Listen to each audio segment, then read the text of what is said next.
وَلَقَدْ يَسَّرْنَا الْقُرْآنَ لِلذِّكْرِ فَهَلْ مِن مُّدَّكِرٍ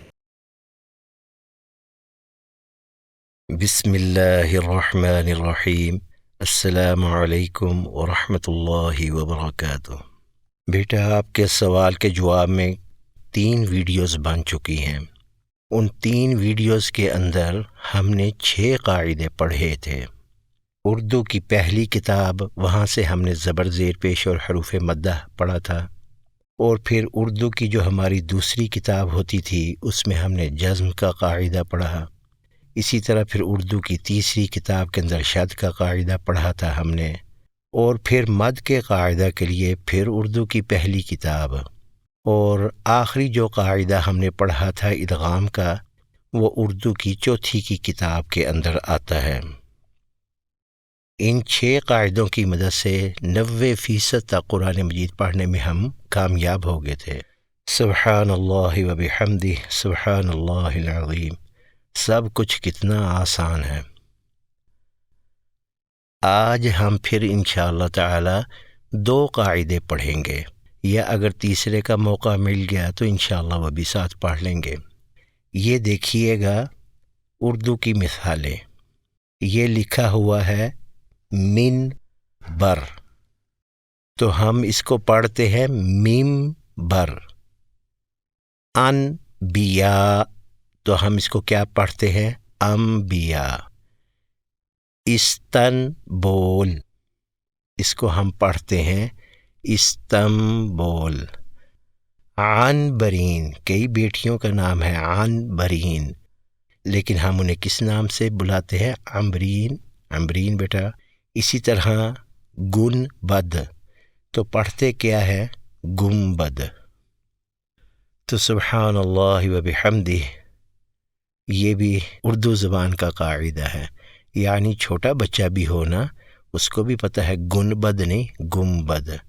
تو نون کے بعد جب با آتی ہے نا، تو ہر ایک کو معلوم ہے کہ نون نہیں پڑھنا، بلکہ اس کی جگہ میم کو ادا کرنا ہے، لہذا بن گیا گنبد۔ تو یہی قرآن مجید کا قاعدہ ہے۔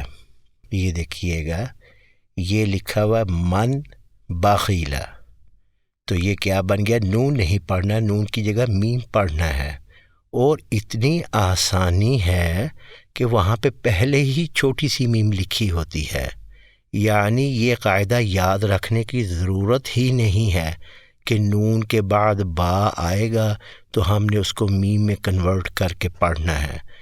دیکھیں، اردو کے اندر تو کوئی چھوٹی میم نہیں پڑی ہوتی ہے، لہذا وہاں پہ انسان محتاج ہے یاد رکھنے کے لیے۔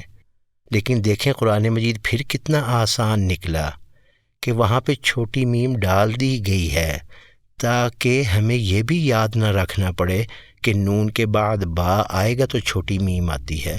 لہذا آپ کا کام صرف اتنا سا ہے، جہاں پہ بھی چھوٹی میم نظر آئے اس کو پڑھنا ہے۔ جیسے یہ ہے من بخیلا، تو یہ بن گیا مم بخیلا۔ من بعدی، تو یہ بن گیا میم بعدی۔ تو سبحان اللہ، ایک قاعدہ پڑھ ہو گیا۔ اچھا، ایک اور بات میں بتاؤں، قرآن مجید کے جتنے بھی قاعدے ہیں نا، وہ 2 3 فقروں سے زیادہ بیان کیے ہی نہیں جا سکتے ہیں۔ جتنا آپ مختصر رہ کر پڑھائیں گے نا، اتنا ہی اگلا بندہ آسانی سے سمجھ جاتا ہے۔ جب آپ تفصیل کرنا شروع کر دیتے ہیں نا ایک چیز کی، تو وہاں پہ کنفیوژنس پیدا ہو جاتی ہیں۔ لہذا قرآن مجید کا کوئی بھی قاعدہ ہو تو 2 یا 3 فقروں سے زیادہ نہیں اس کو سمجھانا آپ نے۔ اور ہیں بھی تو چھوٹے چھوٹے قاعدے ہیں نا، کہ با زبر با، با سے بی، با پیش بو۔ اب آپ اس کو کیا سمجھائیں گے؟ یہی کہہ سکتے ہیں نا کہ بیٹا چھوٹی سی آواز ہو۔ اسی طرح با زبر الف با، یہ تھوڑی سی لمبی ہوگی آواز، کیا سمجھائیں گے؟ جزم کا قاعدہ ہے تو کیا سمجھائیں گے؟ تو جتنا آپ مختصر رہ کر اس کو بیان کر دیں گے نا، اتنا اگلا جلدی پک کر جاتا ہے، اور وہی نیچرل ہے اور وہی اصل ہے۔ جی بیٹا، اب ایک اور قاعدہ پڑھ لیتے ہیں۔ قرآن مجید پڑھنے میں یہ قاعدہ بھی استعمال ہوتا ہے، اور مزے کی بات کہہ لیں یا شرمندگی والی بات کہہ لیں کہ یہ بھی اردو زبان کا ہی قاعدہ ہے، اور تقریباً کلاس 4 یا 5 کے اندر ہم نے اس کو پڑھا ہوگا کہ یہ دیکھیے اردو کے الفاظ پڑھیے گا: تقریباً، اندازاً، حلفاً، قسماً، بے شمار الفاظ اردو کے ایسے ہیں جن کے اوپر 2 زبریں ڈال دی جاتی ہیں، اس کو تنوین کہتے ہیں۔ دیکھیے گا، جیسے فرض کرو میں اپنی کسی بیٹی کو کہتا ہوں کہ بیٹا جی آپ لکھیے گا بن، تو ایک بیٹی نے لکھا با زبر با اور نون کے اوپر جزم، تو یہ بن گیا بن۔ دوسری بیٹی نے لکھا با 2 زبر بن۔ اسی طرح بن، ایک بیٹی نے زیر اور جزم والے نون کے ساتھ لکھ دیا، دوسری نے با 2 زیر بن۔ اسی طرح بن اور با 2 پیش بن، یعنی 2 زبر 2 زیر 2 پیش کو تنوین کہتے ہیں، ٹھیک ہے؟ تو جزم والا نون اور تنوین یہ ایک ہی ادائیگی کے 2 نام ہیں۔ اچھا، اب قرآن مجید سے اس کی مثالیں دیکھ لیتے ہیں، جیسے بطشن، متاعن، حسراتن، لسبئن، تارکن، خالقن۔ بہت اچھے بیٹا جی، کیا میں آپ کو علم التجوید سے متعلقہ ایک بہت اہم راز کی بات بتاؤں؟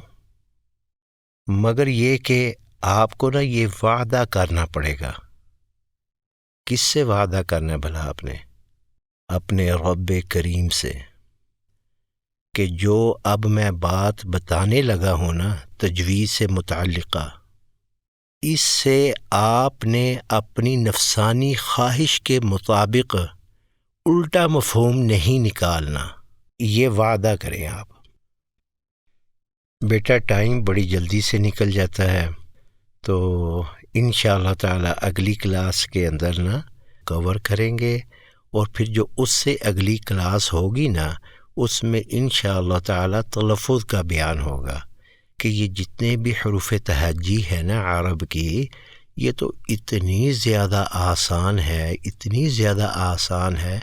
اللہ سبحانہ و تعالی کا کلام ہے نا، تو اس نے اپنے قرآن کو، اپنے کلام کو اس انداز میں نازل کیا ہے کہ اس کا تلفظ بھی بہت آسان ہے۔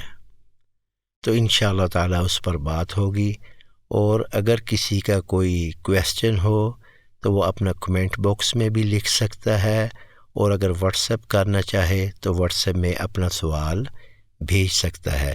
سبحانک اللہم ربنا و بحمدک، اشہد ان لا الہ الا انت، استغفرک و اتوب الیک۔